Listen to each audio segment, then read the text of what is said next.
रामायण को हम सब ने सुना है ना? अक्सर इसे हम एक सीधी साधी पौराणिक लड़ाई मान लेते हैं। लेकिन आज हम एक ऐसे पहलू पर बात करने वाले हैं जो सच में किसी हाई स्टेक्स साइकोलॉजिकल थ्रिलर से कम नहीं है। जरा सोचिए, जब बाहुबल काम नहीं आता तो दुश्मन के दिमाग से कैसे खेला जाता है। आज के इस विश्लेषण में हम लंका के उस खौफनाक और काले अध्याय को डिकोड करेंगे, जिसे अगर इतिहास का सबसे खतरनाक मनोवैज्ञानिक युद्ध कहा जाए तो बिल्कुल गलत नहीं होगा। तो चलिए सीधे इसके भीतर चलते हैं। एक पल के लिए लंका के उस भव्य दरबार की कल्पना कीजिए। वहां पसरा हुआ सन्नाटा रावण की हताशा को साफ साफ बयां कर रहा है। उसके अपने मंत्री शुक और सारण राम की शक्ति का अंदाजा लगाकर लौटे हैं, और जैसे ही वे सच्चाई बताते हैं, रावण का अहंकार बुरी तरह बौखला उठता है। मूर्ख, कायर, मेरे ही दरबार में मेरे शत्रु की प्रशंसा, सैनिकों इन्हें बाहर फेंक दो। ये सिर्फ गुस्सा नहीं है, अगर आप ध्यान दें तो ये एक बहुत गहरा छिपा हुआ खौफ है। रावण को अंदर ही अंदर ये एहसास हो चुका है कि उसका पाला किसी साधारण इंसान से नहीं पड़ा है। और ठीक इसी पॉइंट से पूरी रणनीति बदल जाती है।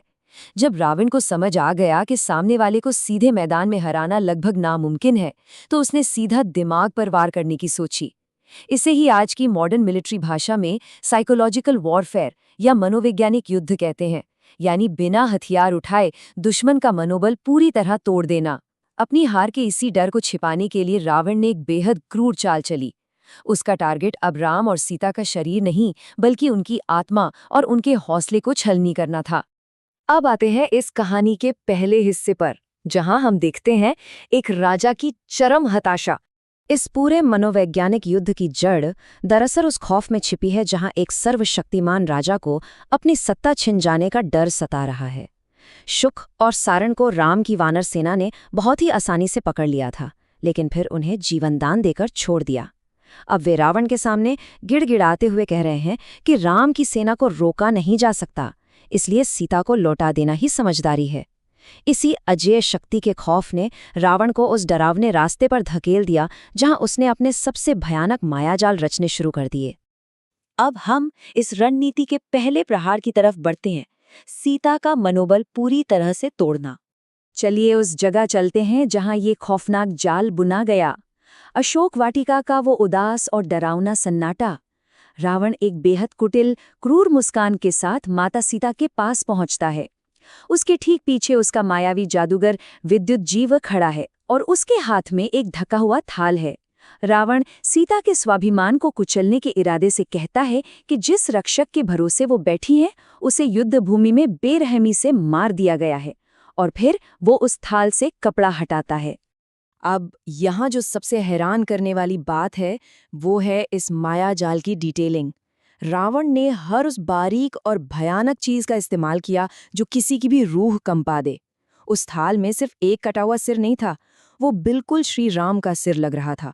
उससे टपकता हुआ खून, वो अध खुली आंखें, और पास ही रखा श्री राम का अजेय कोदंड धनुष, जो अब 2 टुकड़ों में टूटा हुआ था।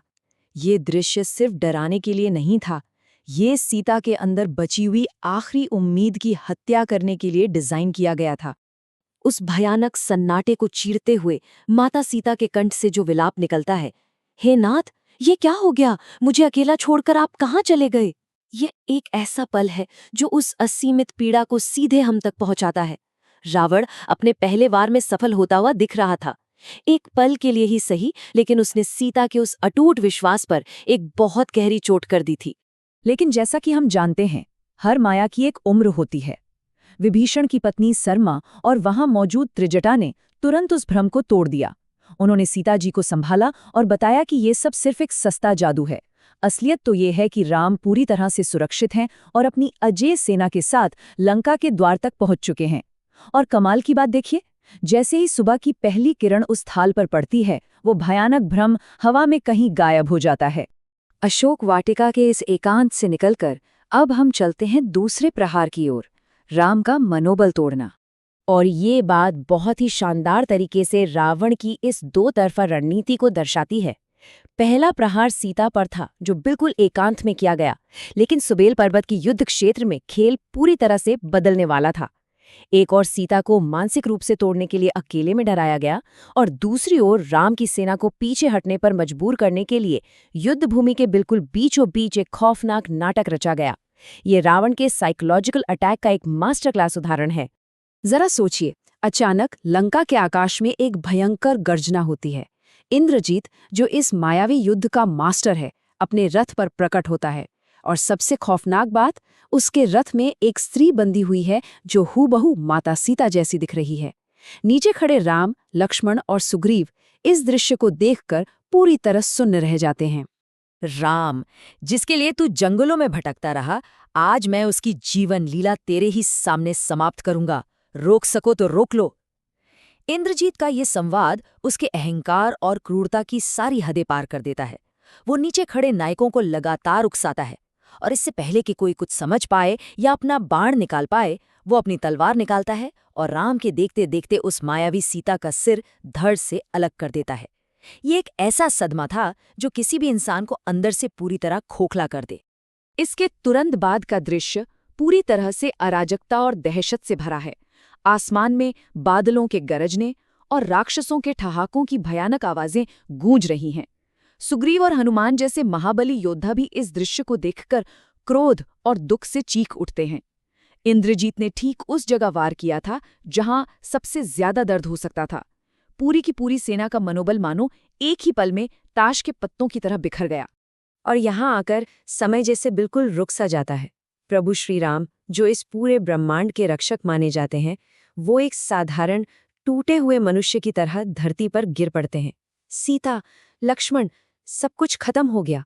वो पुल, वो सागर, अब वो नहीं रही।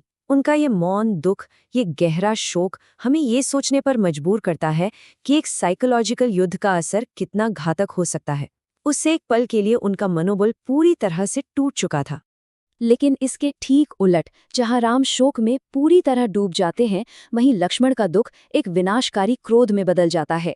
भैया, ये रोने का समय नहीं बल्कि विनाश का समय है। मैं इस पूरी लंका को पाताल में डुबो दूंगा। ये वो पल है जब लक्ष्मण प्रलयंकारी शक्ति में तब्दील हो जाते हैं। वो पूरी दुनिया को भस्म करने के लिए अपना सबसे घातक अस्त्र उठाने के लिए तैयार हैं। अब ये युद्ध पूरी तरह से नियंत्रण से बाहर जा रहा था। और अब आता है इस पूरी कहानी का सबसे अहम हिस्सा, समाधान, जहां सत्य सबसे बड़ा हथियार बनकर उभरता है।